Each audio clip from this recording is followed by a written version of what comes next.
예, 말씀 함께 보겠습니다. 다니엘 2장 14절에서 23절입니다. 다니엘 2장 14절에서 23절 말씀.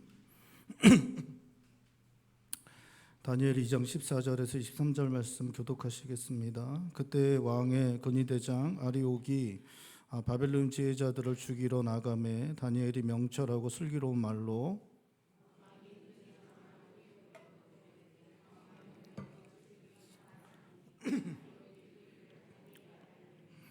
다니엘이 들어가서 왕께 구하기를 시간을 주시면 왕에게 그 해석을 알려드리이다 하니라.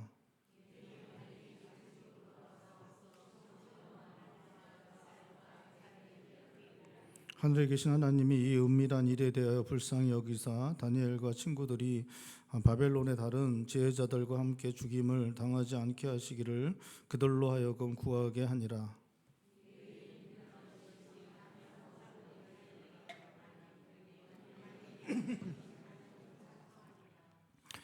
다니엘이 말하여 이르되 영원부터 영원까지 하나님의 이름을 찬송할 것은 지혜와 능력이 그에게 있음이로다.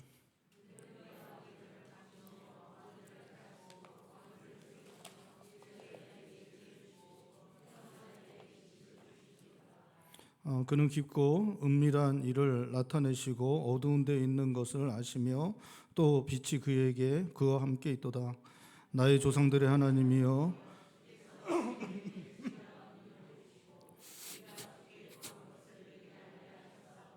내가 주께 감사하고 주를 찬양하나이다. 곧 주께서 왕의 그 일을 내게 보이셨나이다 하니라. 아멘. 오늘 함께 살펴본 다니엘 2장 말씀은 2장 1절에서 말씀하고 있는 것처럼 누부갓네살 왕 2년에 일어난 일이다라고 그렇게 기록하고 있습니다. 우리가 이제 몇 주 전부터 다니엘을 함께 살펴보고 있는데 남유다가 멸망을 당할 때까지 포로로 남유다 백성들이 바벨론에 세 차례에 걸쳐서 이렇게 포로로 잡혀오게 됩니다. 첫 번째로 잡혀오게 된 게 이제 여호야김 왕 3년에 첫 번째로 이렇게 잡혀오고, 그 다음에는 이제 여호야긴 왕 때, 그리고 마지막에는 시드기야 왕 때 나라가 멸망당하면서 3차에 걸쳐서 이렇게 잡혀오게 됩니다. 요거는 이제 기억이 나시죠? 이렇게 세 번에 걸쳐서 포로로 이제 잡혀오게 되고, 세 번째 포로로 잡혀올 때 나라가 망하고, 첫 번째 잡혀온 게 여호야김 왕 3년 때 첫 번째로 이렇게 잡혀오게 됩니다. 벌써 이게 이제 제가 한 5번, 한 6번 정도 이렇게 말씀을 드린 것 같은데, 놀랍게도 기억이 안 나시죠? 어쨌든 뭐 그렇습니다. 다 그렇죠. 뭐 여호야김 왕 3년 때 그렇게 잡혀오게 되는데, 이때가 이제 느부갓네살 왕 원년이라고 이제 이야기들을 합니다. 그래서 그때 이제 왕위가 이제 바뀌고 느부갓네살 왕이 자기 아버지를 이어서 왕위에 올라가게 됩니다. 그리고 나서 1년 지난 다음에 이제 재위 1년이라고 그러고, 또 1년 다 지난 다음에 재위 2년이라고 그럽니다. 그러니까 이제 포로로 잡혀오고 나서 3년이 지나갈 때쯤에 이제 일어난 일이고, 이때는 다니엘이 대제국의 관리로 양성받는 교육이 3년간 있었다 그런데, 그 3년이 지나갈 때쯤이고, 이때 다니엘의 나이는 17살쯤에 잡혀왔기 때문에 20살 내지는 21살, 요때쯤에 이제 일어난 사건이 오늘 본 말씀 다니엘 2장에서 일어난 사건입니다. 14절에, 오늘 읽은 14절에 보면 근위대장 아리옥이 다니엘을 찾아와서 왕의 명령으로 다니엘과 세 친구가 다 죽게 되었다라고 그렇게 이제 이야기를 하는 것들을 이렇게 전해 듣게 됩니다. 13절에 그 내용이 12절 13절에 나와 있는데, 12절 13절 말씀 우리 한 목소리 읽어볼까요? 12절 13절입니다. 왕이 이로 말미암아 진노하고 통분하여 바벨론의 모든 지혜자들을 다 죽이라 명령하니라. 왕의 명령이 내림에 지혜자들은 죽게 되었고 다니엘과 그의 친구들도 죽이려고 찾았더라. 이렇게 그 다니엘과 그 친구들이 죽게 된 일들, 이러한 일들이 왜 이러한 일들이 일어났는지에 대한 설명은 1절부터 이제 12절까지에 나타나고 있습니다. 1절에 보면 느부갓네살 왕이 밤에 이제 꿈을 꾸었는데 그 꿈 때문에 잠을 이루지 못하고 답답하고 괴로워하였다라고 그렇게 말하고 있습니다. 여기서 이제 나오는 꿈이라는 단어는 복수예요. 그래서 한 번 꾼 게 아니라 여러 번 꾸었다는 것입니다. 그 여러 번 꾸었는데 그 꿈 때문에 이게 이제 잠도 이루지 못하고 너무나 괴롭고 답답했다라고 그렇게 말씀하고 있습니다. 그래서 이 느부갓네살이 자기가 꿈꾼 꿈이 어떤 뜻을 갖고 있는지를 알고 싶어서 그 꿈을 해석을 잘하는 사람들을 이제 불러 모읍니다. 그래서 갈대아의 술사들, 박수, 술객, 또 점쟁이 이런 사람들을 부릅니다. 근데 이런 사람들 중에는 이제 접신해서 이렇게 점을 치는 사람들이 있긴 했지만 대부분은 그런 사람들은 아니고 오랫동안 공부한 사람들입니다. 그래서 세상에 일어나는 일들이 어떤 의미를 갖는지, 또 앞으로 일어나는 일들이 어떻게 일어나는지에 대한 방법, 이런 것들을 오랫동안 공부하여서 알게 된 사람들, 이런 사람들은 이제 박수, 술객들이라고 불렀고, 이런 사람들은 당시에는 이 왕이 이런 사람들과 함께 정치를 했습니다. 정책을 결정할 때 이런 사람들의 조언을 듣고 어떻게 해야 될지를 묻고, 또 그들이 이야기하는 걸 들어서 정책들을 결정하는 일들을 했는데, 이제 그런 사람들은 이제 불러와서 그런 사람들에게 자기가 꿈에 대해서 해석을 할 것을 이제 말을 하고 있습니다. 그래서 자기가 이렇게 꿈을 꿨고 너무 꿈 때문에 힘들고 그러니까 이 꿈을 해석하라고 이제 이야기를 합니다. 그랬더니 이제 그 사람들이 왕에게 어떤 꿈을 꿨는지 묻습니다. 그랬더니 왕이 너무나 상식적이지 않은 그러한 이야기들을 하고 있습니다. 우리 5절과 6절 말씀 우리 한 목소리 읽어볼까요? 5절과 6절입니다. 왕이 갈대아인들에게 대답하여 이르되 내가 명령을 내렸나니 너희가 만일 꿈과 그 해석을 내게 알게 하지 아니하면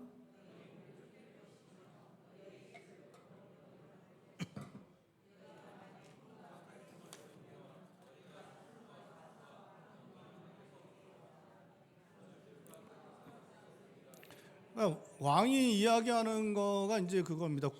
내가 꾸었던 꿈과 그 해석을 너희가 이야기하라라고 그렇게 이야기합니다. 이건 너무나 비상식적인 이야기죠.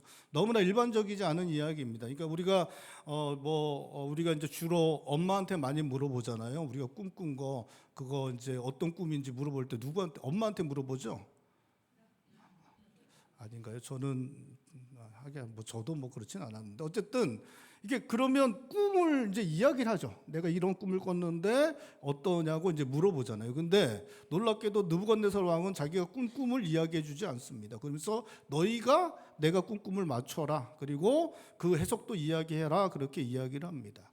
이 느부갓네살은 대단히 탁월하고 현명한 군주였습니다. 아주 총명한 군주였습니다. 이 느부갓네살이 바벨론 제국을 전성기로 이끌었던 그런 왕이었습니다. 아주 탁월하고 총명한 군주였습니다. 그렇기 때문에 이 사람은 그 술객들 또 박수들이 해석해 준 것 그것이 그냥 해석으로 끝날 것을 알고 있었습니다.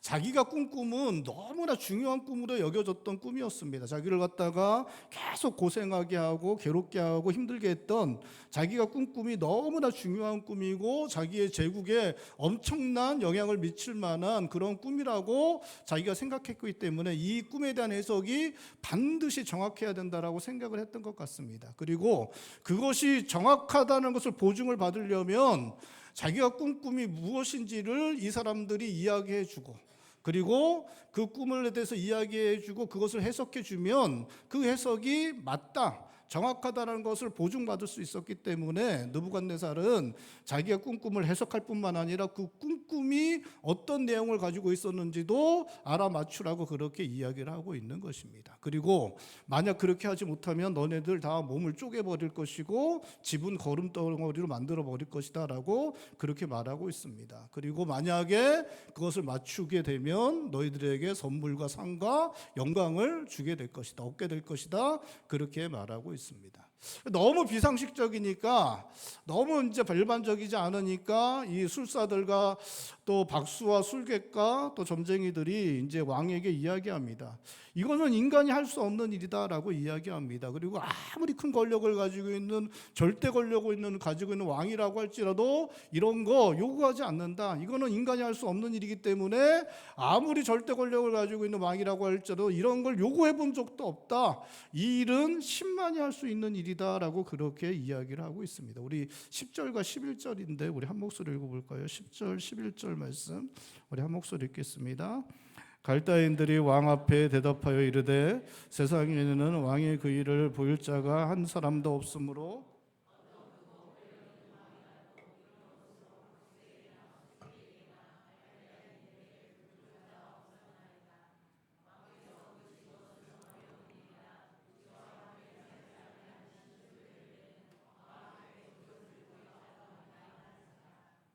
그러니까 이 사람은 이 느부갓네살 왕은 현명하고 아주 총명하고 아주 그 이성적이고 그러한 군주였습니다. 그렇기 때문에 평소에는 이성적이고 논리적인 이야기를 하면 이 사람이 다 받아들이던 그런 군주였습니다. 이성적이고 논리적으로 합당한 것들을 이야기하면 받아들일 줄 아는 군주가 이 느부갓네살이었습니다. 그렇기 때문에 이 박수 술객들이 그렇게 이제 설득을 하고 있는 것입니다. 이거는 인간이 할 수 없는 일이기 때문에 절대 권력을 가진 어떤 왕도 이런 일을 해본 적이 없다라고 아주 합당한 아주 논리적으로 또 이성적인 그러한 이야기들로 왕을 설득하고 있습니다. 그런데 느부갓네살은 그 설득을 받아들이지 그들의 그 이야기들을 받아들이지 않습니다. 놀랍게도 너무나 이성적으로 합당한 이야기지만 받아들이지 않고 그들의 그러한 이야기들을 핑계로 생각하고 그들을 다 죽이라고 명령을 내리고 있습니다. 다 죽일 뿐만 아니라 그들뿐만 아니라 그 바벨론의 안에 있는 이들과 같은 이 박수와 술객과 점쟁이들과 같은 지혜자로 불리는 모든 현자들을 다 죽이라고 하였고 14절에 그렇게 이 박수와 술객과 이 점쟁이와 같은 역할을 했던 이 다니엘과 또 그 세 친구들도 죽이려고 근위 대장 아리옥이 다니엘을 찾아온 것이다라고 그렇게 이제 말하고 있는 것입니다. 이 모든 사정을 알게 된 다니엘이 왕에게 이제 들어갑니다. 왕에게 들어가서 자기에게 시간을 좀 주면 자기가 그 왕의 이야기, 왕이 꾸었던 꿈을 알아맞추고 그 해석도 알게 하겠다라고 그렇게 이야기를 합니다. 느부갓네살은 자기의 신하들 중에 누구도 그것에 대해서 알게 해주겠다라고 이야기한 사람이 아무도 없었기 때문인지 그 다니엘이 이야기한 것을 이제 받아들입니다. 아무도 자기의 꿈을 알아맞추겠다고 한 사람이 없었는데 다니엘은 시간을 주면 자기가 알아맞추겠다고 하니까 다니엘의 이야기를 이제 받아들이고 다니엘에게 이렇게 시간을 주게 됩니다. 다니엘은 이제 시간을 얻고 이제 집으로 가서 이제 기도를 하고 자기 친구들에게도 함께 기도하자고 그렇게 이제 이야기를 하고 있습니다. 근데 이제 오늘 본 말씀에 사실은 이제 다니엘이 이렇게 시간을 얻은 다음에 기도를 하는데 근데 사실은 이제 기도를 하는 게 아니라 이 도망가서 피하는 게 사실은 맞는 상황이었습니다.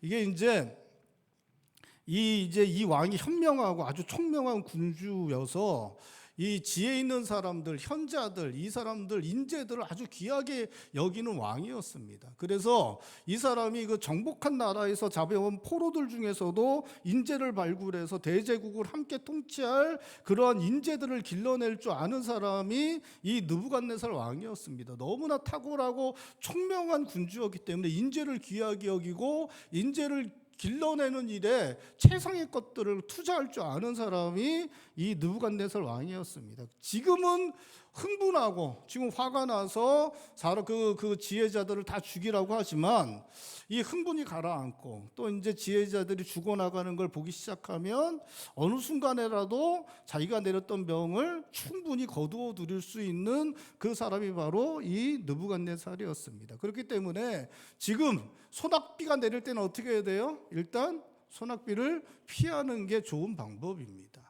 이 다니엘과 세 친구들이 지금 당장은 빨리 피해서 이 느부갓네살의 화가 이렇게 가라앉는 때까지 일단 피하는 게 이 위기를 벗어날 수 있는 좋은 방법 중 하나였습니다.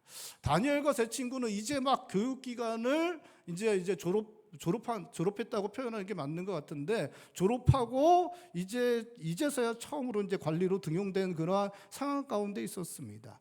1절에서 12절에 보면 느부갓네살 왕이 그러한 이야기들, 자기의 꿈을 해석하라고 이야기할 때 그 자리에 다니엘과 세 친구는 있지 않았습니다. 왜냐하면 그들은 고위직 관리가 아니었기 때문에 그렇습니다. 이 지혜자들을 대표하는 고위직 관리들이 아니었고 그냥 이제서야 처음으로 이제 관리를 시작하는 그런 단계에 있었습니다. 이 소년들은 거물급이 아니었습니다. 직급도 높고 이름도 높은 거물급이 아니에요. 반드시 잡아 죽여야 할 거물급이 아니었습니다.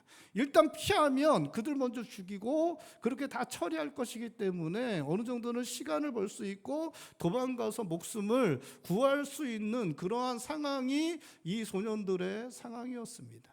이렇게 먼저 나서서 자기가 그렇게 꿈을 보여주겠다고, 꿈을 알려주겠다고 하고 그렇게 하고 있지만 지금 다니엘은 그 꿈이 무엇인지 알지도 못했고, 그리고 나중에 알지도 못한 상황 가운데 들어가서 알지 못한다고 얘기했다가 다니엘만 죽고 세 친구만 죽고 그리고 나서 그 분을 갖다 푼 다음에 다른 사람들은 다 살려줄 수도 있는 그러한 상황이었습니다. 사실 지금 도망가고 피하는 것, 이것이 다니엘과 세 친구들에게는 이 위기를 벗어날 수 있는 아주 필요한 그러한 선택 중 아주 필요한 선택이었습니다. 그런데 다니엘은 그렇게 하지 않습니다. 다니엘은 그렇게 하지 않고 그 왕에게 들어가서 자기가 그 꿈을 해석해 주겠다라고 그렇게 이야기를 하고 있는 것입니다. 다니엘은 그 하나님께서 자기에게 행하시는 놀라운 기적들을 경험했던 사람이었습니다. 자기가 이제 채식과 물만 이렇게 먹었더니 왕의 음식과 포도주를 거절하고 채식과 물만 먹었더니 살이 이렇게 찌는 것들을 경험했던 사람입니다. 저도 이렇게 아침 굶고 운동 열심히 하고 이렇게 점심도 대충 먹고 저녁도 이렇게 잘 안 먹고 그러면 한 일주일, 한 2주일 되면 살이 이렇게 쫙 빠지더라고요. 여러분 그렇게 될 수 있습니다. 여러분 이렇게 됐어요. 살이 이렇게 쫙 이렇게 빠지더라고요. 근데 그렇게 하고 나서 한 3일 동안 정말 진짜 막 먹으면 또 다시 살이 이렇게 쫙 이렇게 살이 쫙 얼굴이 이렇게 쫙 빠졌다가 살이 쫙 오르는 걸 제가 이렇게 경험합니다. 그러니까 이게 그런 걸 다니엘이 경험을 한 거죠. 이렇게 자기가 물하고 채식만 먹었는데 살이 이렇게 쫙 오르는 걸 자기가 경험을 한 겁니다. 그리고 이 아이들이 그 당시에 똑똑하다고 불리우던 사람들보다 10배나 지혜롭게 또 많은 지식을 알게 되는 것들을 경험하죠.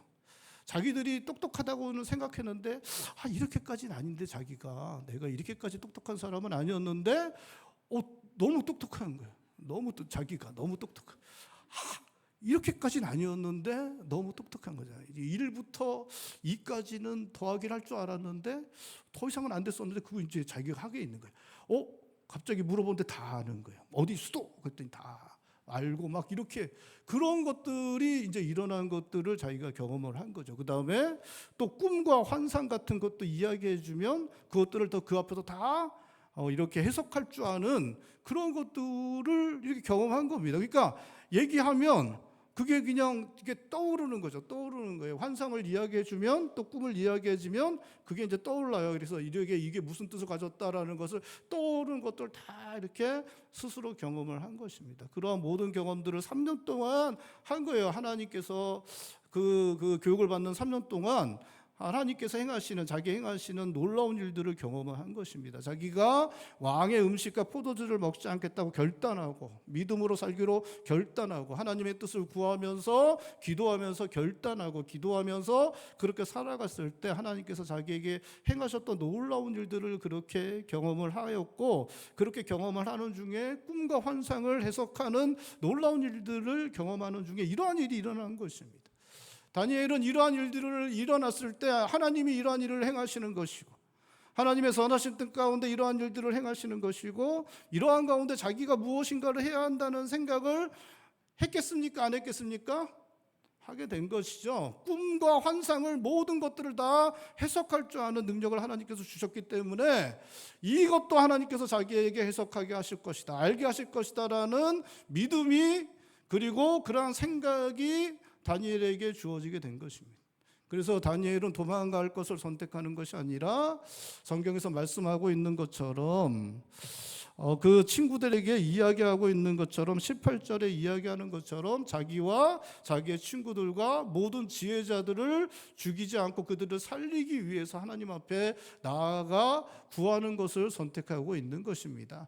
그 모든 3년간의 하나님의 역사심 가운데 하나님이 일하시는 것들 통해서 그 안에서 믿음으로 결단하고 믿음으로 구하고 믿음으로 살아가는 삶 가운데 하나님께서 행하시는 일들을 읽어냈고, 그리고 지금 일어나고 있는 일들도 하나님께서 행하시는 것이고, 그 하나님의 역사심 가운데 자기가 해야 할 일들이 있고 그것을 위해서 자기를 하나님 앞에 내어드렸고, 그리고 하나님께서는 그 다니엘을 사용하셔서 느부갓네살이 꾸었던 꿈을 알게 하시는, 다른 사람이 꾸었던 꿈마저도 알게 하시는 그 놀라운 일을 행하시고 있는 것입니다.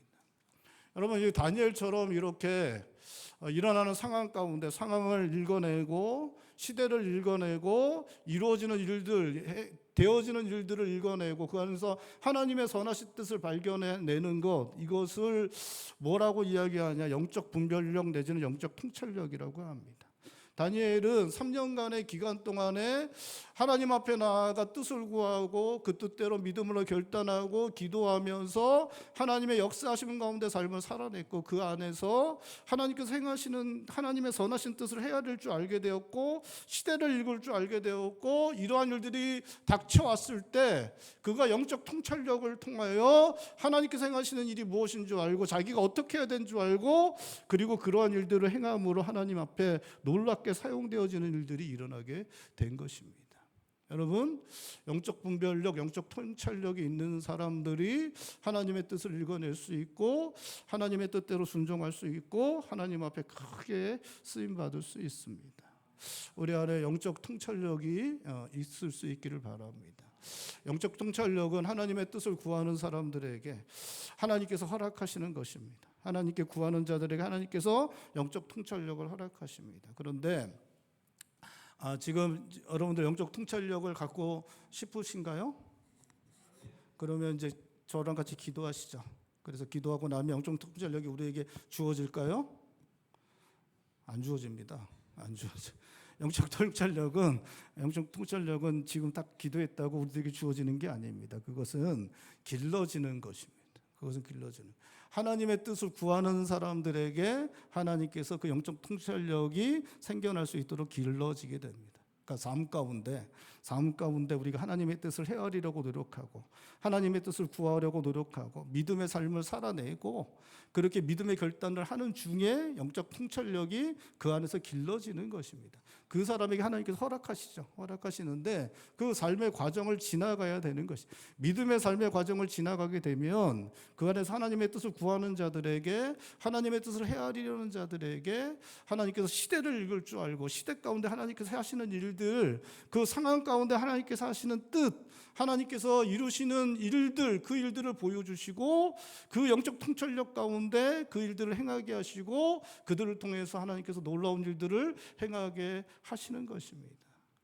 우리 한마음교회 모든 성도님들이 그 믿음의 삶을 살아내실 수 있기를 바랍니다. 그 안에서 영적 분별력, 영적 통찰력이 길러지고 우리 삶 가운데 행하시는 하나님의 놀라운 일들, 그 우리 시대 가운데 행하시는 그 놀라운 일들을 읽어내고 그 안에 순종함으로 나아가서 다니엘을 사용하셨던 하나님께서 우리 사랑하는 성도님들을 사용하셔서 하나님의 놀라운 일들을 행하시는 것 보실 수 있는 성도님들 되시기를 주님의 이름으로 축원드립니다.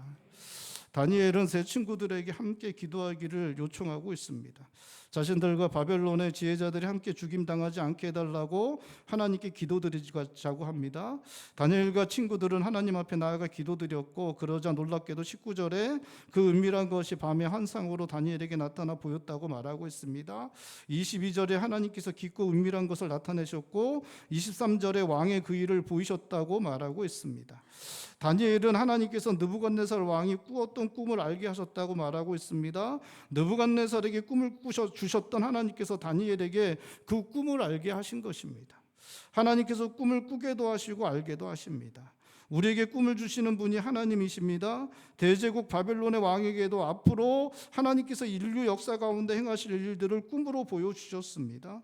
믿음의 조상들에게도 꿈을 주셨습니다. 야곱에게도 꿈을 꾸게 하셨고 요셉에게도 꿈을 꾸게 하셨습니다. 하나님께서 행하실 일들을 꿈을 통해 보여주셨습니다. 성경은 하나님께서 사람들에게 꿈을 주신다고 말씀하시고 있습니다. 하나님께서 행하실 일, 이루실 일들을 꿈으로 허락하신다고 말씀하시고 있습니다. 하나님께서는 꿈을 주시는 분이십니다. 꿈꾸게 하시는 분이십니다. 그리고 허락하신 꿈을 이루어 주시는 분이십니다. 느부갓네살에게 주신 그 큰 신상의 꿈은 이루어지게 됩니다. 하나님께서 느부갓네살에게 보여주신 대로 세상 역사가 흘러가게 됩니다. 하나님께서 주시는 꿈은 언제나 이루어지게 됩니다. 하나님께서 주시는 꿈은 허망한 것 되지 않습니다.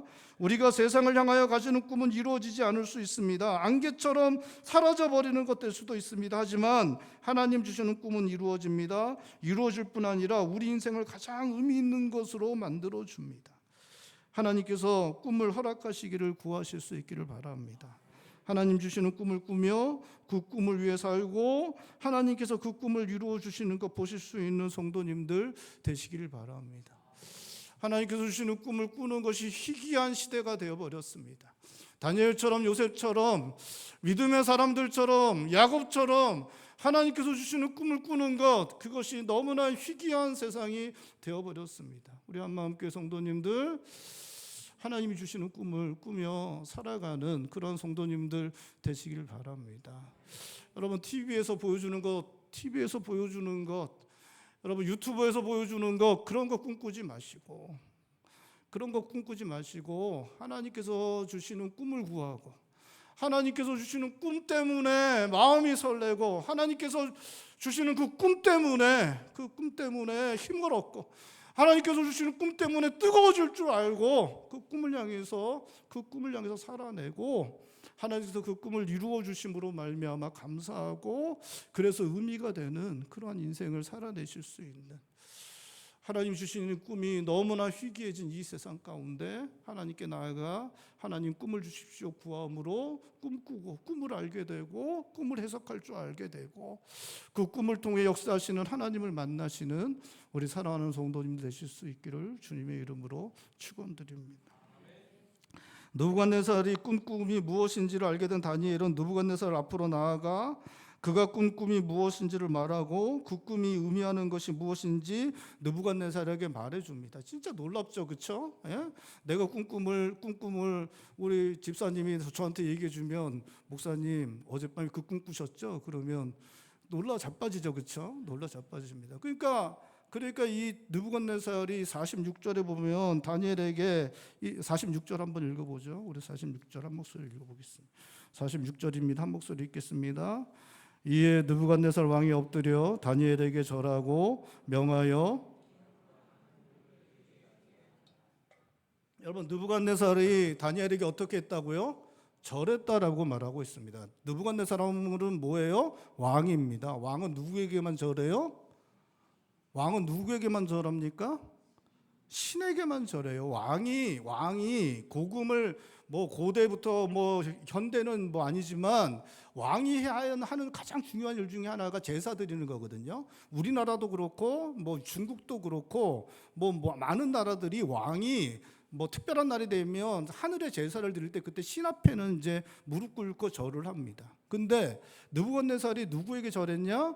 다니엘에게 절한 것입니다. 다니엘에게 또 뭘 드려요? 예물과 향품을 드립니다. 예물과 향품도 누구에게 주는 거예요? 신에게 드리는 겁니다. 그러니까 신적 존재처럼 여기고 그에게 엎드려서 절했다라고 그렇게 말하고, 자기가 꿈을 알아맞추니까 이게 진짜 너무나 놀라운 일이죠. 너무나 놀라운 일이니까 앞에 와서 이렇게 절하고 그렇게 했다라고 그렇게 말하고 있습니다. 그리고 47절에 보면 하나님의 이름을 높입니다. 하나님만이 참신이시고 하나님이 모든 왕의 주제시다라고 그렇게 고백을 하고 있습니다. 하나님의 이름을 높이고 있습니다. 바벨론은 대제국입니다. 당시 서아시아의 모든 나라들을 갖다가 다 정복한 패권 국가입니다. 이 바벨론의 신은 마루둑과 벨이에요. 그래서 마루둑과 벨을 갖다가 섬겼던 왕이 바벨론의 느부갓네살이었습니다. 그런데 놀랍게도 이 느부갓네살이 작은 나라, 멸망당한 나라, 자기의 나라에게 멸망당한 작은 나라인 남유다가 섬기는 여호와 하나님이 참신이다, 모든 신 중에 신이시다 라고 그렇게 고백하고 하나님의 이름을 높이는 일들을 하고 있는 것입니다. 48절에 느부갓네살 왕은 다니엘을 높여서 바벨론 온 지방을 다스리게 하였고 바벨론 모든 지혜자의 어른으로 삼았다고 합니다. 49절에 다니엘의 요구대로 다니엘의 세 친구들은 바벨론 제국의 지방의 일을 다스리게 하였다라고 그렇게 말씀하고 있습니다. 그러니까 다니엘은 그 바벨론 제국의 온 나라를 다스렸다고 얘기하는데 이건 이제 총리가 되었다는 이야기고, 그다음에 친구들은 지방의 일을 갖다고 했다. 이건 도지사가 되었다는 것을 이제 말하는 것입니다. 그리고 그것뿐만 아니라 요셉이 아니라 다니엘을 누구로 삼았다고요? 지혜자들의 어른으로 삼았다라고 그렇게 말하고 있습니다. 근데 저는 이제 지혜자들이 이제 뭐 총리야 뭐 행정적인 일이니까 뭐 총리까지 삼은 거는 좀 이해가 됩니다. 이해가 되는데 이 이제 지혜자들의 어른으로 삼았다는 것은 이제 이 지혜자들이 받아들이기가 쉽지 않았을 거라는 생각을 이제 합니다. 그러니까 지혜자들이 제가 아까 말씀드렸듯이 공부를 오래 한 사람들이거든요. 뭐 점성술부터 시작해 갖고 여러 가지 뭐 이게 뭐 그런 것들을 공부한 사람들이 오랫동안 공부한 사람들이고, 이 사람들이 경험이 축적돼야 지혜가 이제 많아지니까 이 이제 왕 앞에 모였던 아까 1절부터 12절 사이에 왕 앞에 모였던 사람들 대부분 다 고령의 대신들이었습니다. 근데 고령의 대신들인데 이 지혜자들이 나이가 많고 그런 사람, 경험도 많은 사람들인데 다니엘이 오늘 본 말씀 몇 살이었다고요? 이제 20살 된 아이 청년인데 이 20살 된 애를 갖다가 그 고령의 그 엄청난 그런 사람들이 이 사람들의 어른으로 삼았다라고 그렇게 말하고 있습니다. 여러분, 제가 1년에 2번 이제 노예로 모여요. 저희가 목사들이 노예로 모입니다. 목사님들 이렇게 노예로 모이는데 20살짜리를 갖다가 노예장으로 삼았다. 말도 안 됩니다. 진짜 20살짜리 청년을 노예장으로 삼으면 목사님들이 가만히 있지 않습니다. 가만히 있지 않아요. 저희가 아무리 없어 보여도 그 정도 가만히 있지 않아요. 여러분 남전도에 이렇게 모였는데, 남전도에 우리 집사님들, 장로님들 남전도에 모였어요. 모였는데 20살을 제일 어른으로 모시라 그러면 하실 수 있겠습니까? 왜 대답을 안 해요? 예? 이게 쉬운 게 아니죠. 그렇죠? 쉬운 게 아닙니다. 여러분, 직장에서도 그렇지 않아요? 직장에서도 나이가 중요한 게 아니니까 그게 뭐 그렇지만 그것도 어느 정도지. 그렇잖아요? 예? 30대, 40대는 뭐 이렇게 그래도 뭐 그 직장에 뭐 상사로 와도 뭐 받을 수 있지만 20살짜리를 이게 좀 쉽지 않은 상황이지. 이게 진짜 쉽지 않은 상황입니다. 여러분, 다니엘이 이제 바벨론이 망하고 나서 페르시아가 들어오거든요. 페르시아가 들어오고 페르시아의 다리오 왕 때 이제 이 사람이 사자굴에 던져져요. 사자굴에 던져지는 이유가 이 다리오 왕이 이 다니엘이 워낙 유능하니까 3명의 재상 중 하나로, 최고의 재상 3명 중 한 사람으로 이 사람을 삼거든요. 근데 이제 같이 일해 보니까 이 사람이 너무 탁월하니까 다니엘을 이 3명의 재상 중에서도 가장 높은 재상으로 삼으려고 해요. 그래서 총리로, 2인자로 삼으려고 하니까 이 재상들하고 고관들이 그걸 시기를 내고 함정을 팝니다. 그래서 기도하는 거 가지고 문제 걸어갖고 사자굴에 던지는 그런 일들을 하거든요. 질투가 심해서 함정에 빠뜨려서 이렇게 하려고 하거든요. 여러분, 만약에 이런 일이 없었다 그랬으면, 만약에 이 20살짜리가 그렇게 됐다면 아마 살아남기가 쉽지 않았을 것입니다. 이 지혜자들이 그 왕이 자기의 꿈을 해석하라고 할 때 11절에 뭐라고 말하고 있습니까? 이 꿈은 누구나 해석할 수 있다고요? 10만이 해석할 수 있다고 자기들이 이야기를 했습니다. 자기들이 10만이 해석할 수 있는 일이라고 얘기했고, 왕은 어떻게 했습니까? 왕은 어떻게 했어요? 그 앞에 엎드려서 절하고 이렇게 제물을 드리는 그런 일들을 하고 있습니다. 여러분, 다니엘이 왕한테 이 이야기를 할 때 왕하고 독대를 했겠습니까? 아니면 옆에 신하들이 있었겠습니까? 예? 신하들이 있었겠죠. 그 사람들 다 들었을 것입니다. 근데 다 듣고 있는데 그 와중에 왕이 듣고 나서 그 앞에 엎드렸습니다. 엎드렸어요. 그러면 신하들은 어떻게 합니까? 같이 아니 그거는 상식이죠. 같이 엎드려요. 같이 엎드립니다. 왕이 일어나면 신하들도 일어나고, 왕이 엎드리면 같이 엎드릴 수밖에 없는 게 그게 이제 예법이니까. 그러니까 이 일을 통해서 다니엘은 그 신하들하고 그 지혜자들하고 자기가 격이 다르다는 것을 이렇게 보여준 사건인 거예요. 그러니까 다니엘과 일반 그 있는 지혜자들, 고위 대신들과는 완전히 격이 다른 사람이라는 걸 보여준 것이죠. 이 사람들은 그냥 지상에 있는 지혜자들이고, 다니엘은 저 천상에 있는 지혜자라는 것들을, 이게 완전히 격이 다른 그러한 것들을 보여주는 것이고, 하나님께서 그렇게 다니엘을 이렇게 높여주셨고, 놀랍게도 바벨론이 있는 동안에 다니엘은 그렇게 시기와 질투 가운데 모함을 당해서 그러한 죽임의 위험을 당하는 일이 일어나지 않습니다. 이게 이제 정권이 그 나라가 바뀐 이후에, 페르시아가 된 이후에 이제 사자굴에 던져지는 일이 일어나고, 이때 20살 때는 그런 일이 일어나지 않습니다. 하나님께서 이 일을 사용해서 다니엘을 그렇게 높여주신 것입니다. 느부갓네살에게 하나님께서 꿈의 신상을 보여주신 사건은 대제국을 다스리던 느부갓네살에게 앞으로 되어질 일을 보여주시며, 그 모든 것을 하나님께서 주장하시는 것을 알려주신 것과 함께 이 일을 통해 다니엘을 제국의 총리로 높여주시기 위해서 이 일을 하신 것입니다.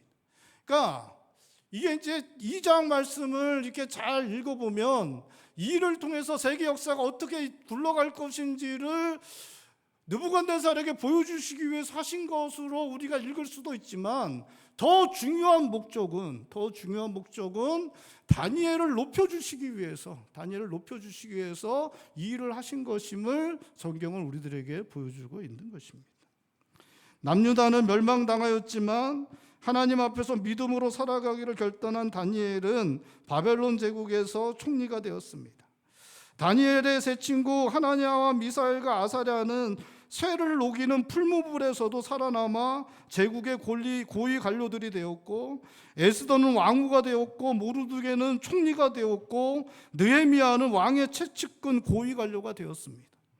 남유다에서 포로로 잡혀간 남유다 백성들은 제국에 흩어져 살았지만 회당을 만들어 그곳을 중심으로 믿음을 지키며 살았고, 하나님께서 믿음으로 살아간 그들을 지켜 보호하셔서 남은 자가 되게 하셨고, 그들의 후손을 기르셔서 하나님께서 약속하신 70년 후에 다시 돌아오게 하셔서 하나님 나라 이스라엘을 다시 재건할 수 있게 하셨습니다. 나라가 망했는데 끝난 것 아니라고 말씀하시고 있습니다. 하나님께서 끝난 것이라고 하실 때까지 끝난 것 아니라고 성경은 말씀하고 있습니다. 어떤 때든지 어떤 환경과 상황에서든지 정말 아무것도 할 수 없다고 너무나 절망적이라고 할 때에도 하나님께서는 우리가 생각지도 못하는 방법으로 일하셔서 새로운 일들을 행하십니다. 다시 일어나게 하시고, 다시 새로운 길들을 만들어 주시고, 다시 꿈꾸게 하시고, 다시 세우시는 일들을 하시는 분, 그분이 바로 하나님이십니다. 어떠한 때라도 하나님 앞에서 믿음으로 살아가는 자들에게 하나님께서 역사하셔서 새로운 일을 행하실 수 있음을 믿으실 수 있길 바랍니다. 지금 들어 영적으로 많이 어두워진 우리 시대 가운데서도 역사하시고 계시고, 믿음의 사람들과 그 자녀들을 지키시고 보호하시고 길러내시고 계시는 것, 여러분 믿으실 수 있길 바랍니다.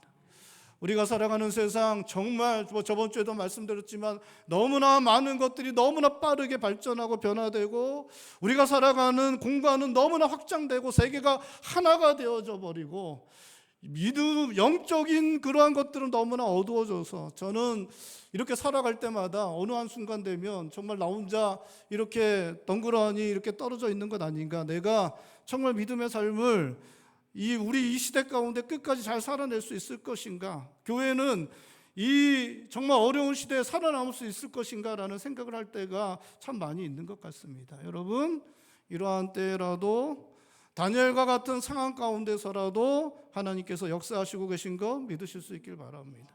그러한 때라도 믿음으로 살기로 결단하고 믿음으로만 살면 하나님께서 다니엘과 같은 놀라운 일들을 경험하게 하실 것이고, 다니엘처럼 높여주셔서 총리로 삼으시는 놀라운 일들도 우리들에게 허락하시고, 그 친구들 하나냐와 미사엘과 아사랴를 쇠도 녹이는 풀물물에서도 살려주시고, 그들을 고위 관료로 삼아 주시고, 에스더를 왕으로 삼으시고, 모르드게를 총리가 되게 하시고, 느헤미야를 왕의 채찍근 되게 하셨던 그러한 놀라운 일들, 그 남유다 백성들, 그 대제국에 흩어져서 살아가는 그 사람들 회당으로 모이게 하시고, 그들을 보호하시고 지키셔서 살아남게 하시고, 약속한 70년 지난 이후는 그들을 다시 이스라엘 땅으로 오게 하셔서 하나님 나라를 재건하게 하셨던 그 일들, 우리 시대 가운데도 하나님께서 행하신다는 것 여러분 믿고 믿음으로 우리의 삶을 살아가실 수 있길 바랍니다.